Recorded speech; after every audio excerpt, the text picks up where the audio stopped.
Hello बच्चों, स्वागत है आप सभी का आपकी अर्थशास्त्र की ऑनलाइन क्लासेस में। आज हम पढ़ेंगे अर्थशास्त्र की ऑनलाइन क्लासेस में जीडीपी के बारे में और जो जीडीपी से रिलेटेड हमारे कंसेप्ट हैं उनके बारे में। आज की जो वीडियो है वो मोस्ट इम्पोर्टेंट हमारी वीडियो है। जैसा कि मैंने पहले भी बताया था कि इस चैप्टर की हमारी जितनी भी वीडियोज़ होंगी वो एक दूसरे से लिंक्ड होंगी। अगर इनमें से किसी भी एक वीडियो को आप मिस कर देते हैं तो आप आगे के कंसेप्ट को समझने में आपको बहुत मुश्किल आएगी। तो आपको इस चैप्टर की हर एक वीडियो को ध्यान से देखना और समझना है। आज हम सबसे पहले पढ़ेंगे जीडीपी के बारे में। जीडीपी जो शब्द है ये शब्द 9वीं क्लास में ही आप लोगों की जो एसएस की बुक थी उसके अंदर जो अर्थशास्त्र का पाठ था वहीं से इसकी शुरुआत हो गई थी। जीडीपी को हिंदी में बोलते हैं हम सकल घरेलू उत्पाद, और जीडीपी की फुल फॉर्म होती है ग्रॉस डोमेस्टिक प्रोडक्शन।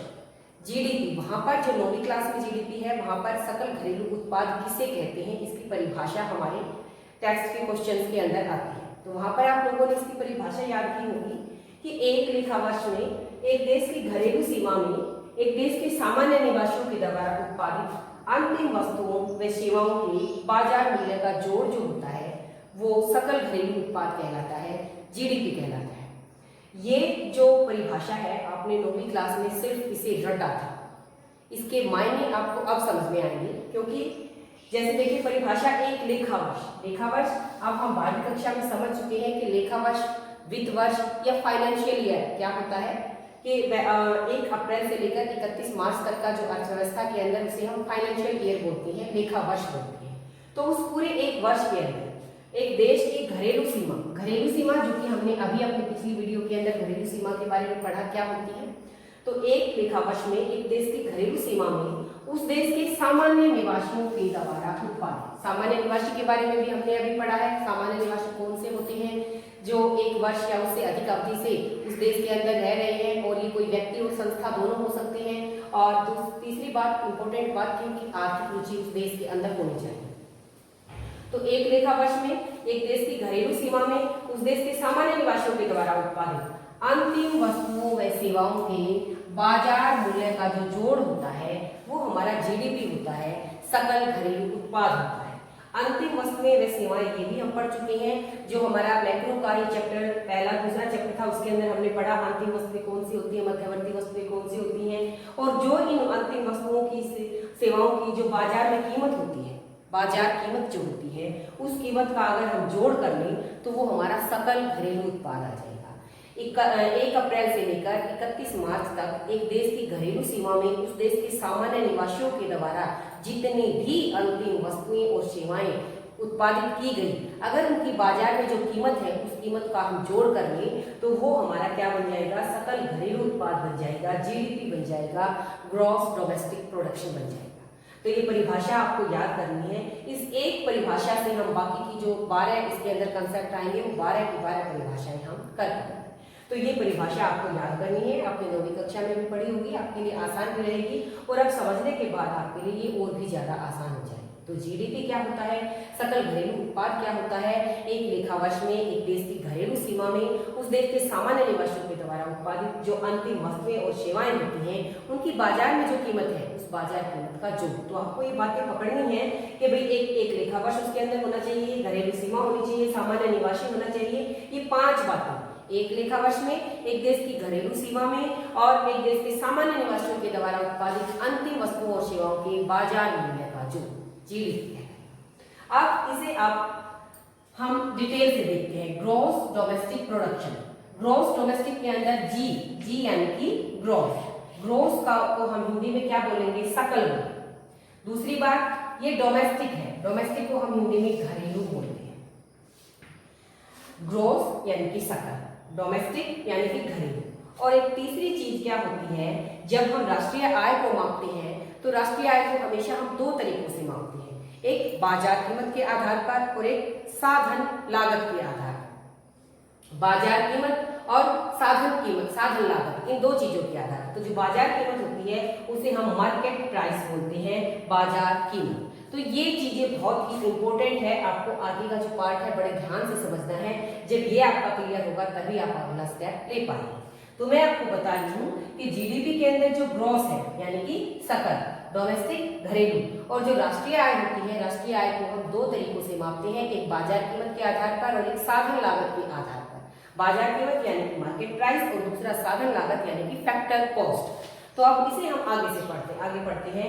ग्रोथ जो होता है, एक चीज और होती है जो इसकी अपोजिट होती है, इससे अलग होती है। ये तीन चीजें हमें समझनी है, ग्रोथ और एक जो दूसरी चीज होती है वो होती है हमारी नेट। नेट यानी कि शुद्ध।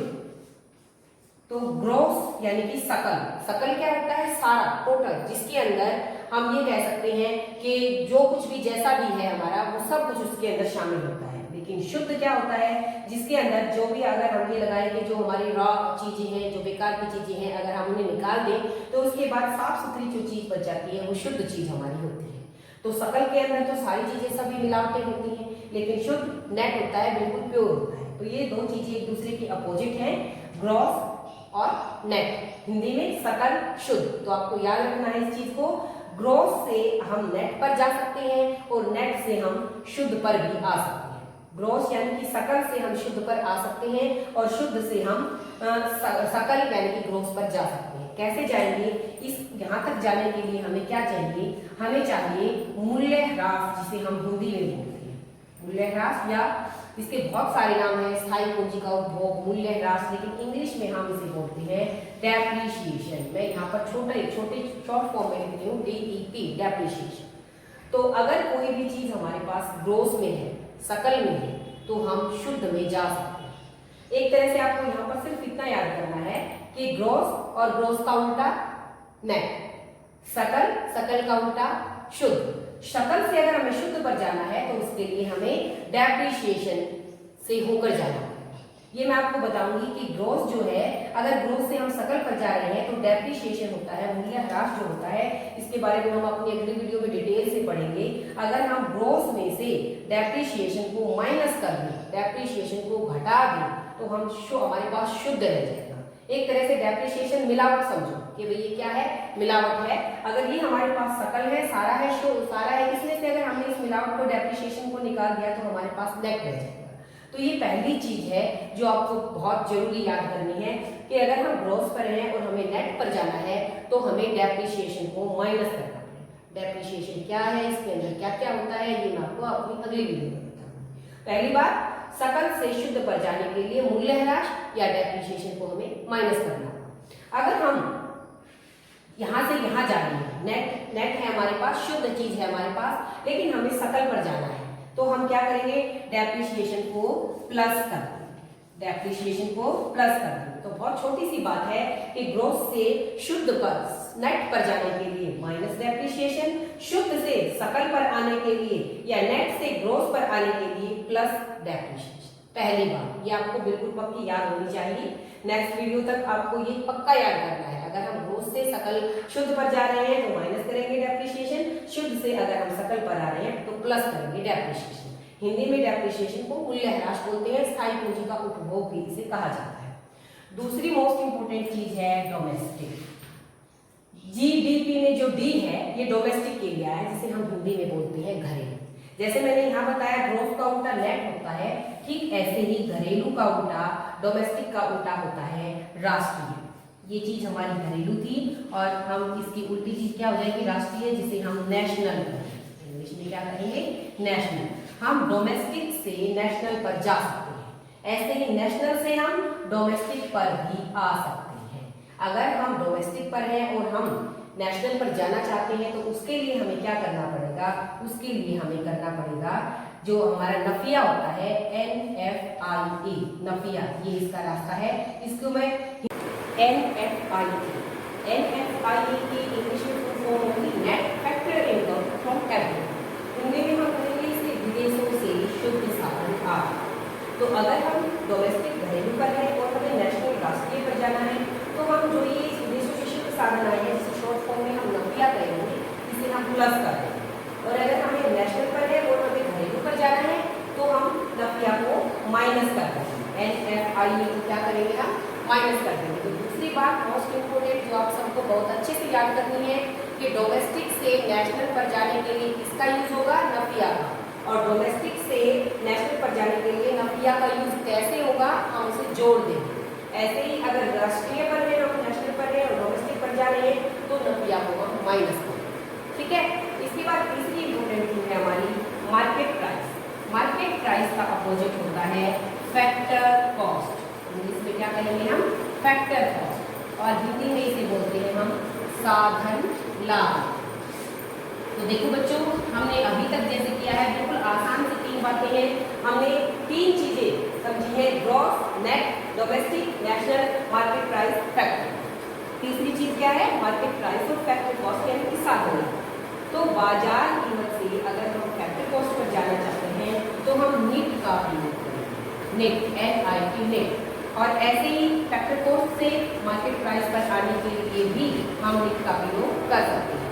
अगर हम मार्केट प्राइस पर हैं और हमें फैक्टर कॉस्ट पर जाना है तो हम निट को करेंगे माइनस, और अगर हम फैक्टर कॉस्ट पर हैं और हमें मार्केट प्राइस पर जाना है तो हम निट को प्लस करेंगे। तो यहाँ पर 3 बातें मोस्ट इम्पोर्टेंट मैंने आपको बार बार कहा है, gross, net, domestic, national, market price, factor cost. इसी शॉर्ट फॉर्म में हम जैसे यहाँ एम किए ना तो हम इसे FC लिखेंगे, FC।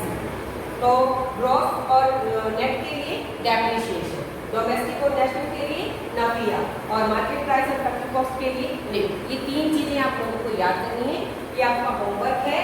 ग्रॉस नेट के लिए डेप्रिसिएशन, डोमेस्टिक और नेशनल के लिए नफिया, और मार्केट प्राइस और फैक्टर कॉस्ट के लिए निट। अब ये निट क्या होता है और ये नफिया क्या होता है और ये मूल्यह्रास डेप्रिसिएशन क्या होता है, ये हम अपनी आगे की वीडियोस के अंदर पढ़ेंगे। आज के लिए इतना ही, और मैं आपको फिर से कह रही हूँ कि ये जो चैप्टर है हमारा और उसकी ये जो वीडियो है ये आपके लिए बहुत ही इम्पोर्टेंट है, इसलिए आपको हर एक वीडियो को ध्यान से सुनना और समझना है, वरना आप आगे के चैप्टर को नहीं समझ पाएंगे। आज के लिए इतना ही। आप सभी का वीडियो देखने के लिए बहुत बहुत धन्यवाद। और दूसरी मोस्ट इम्पोर्टेंट थिंग कि अगर आपको मेरा पढ़ाने का तरीका अच्छा लग रहा है, समझ में आ रहा है, तो आप चैनल को ज़रूर सब्सक्राइब करें।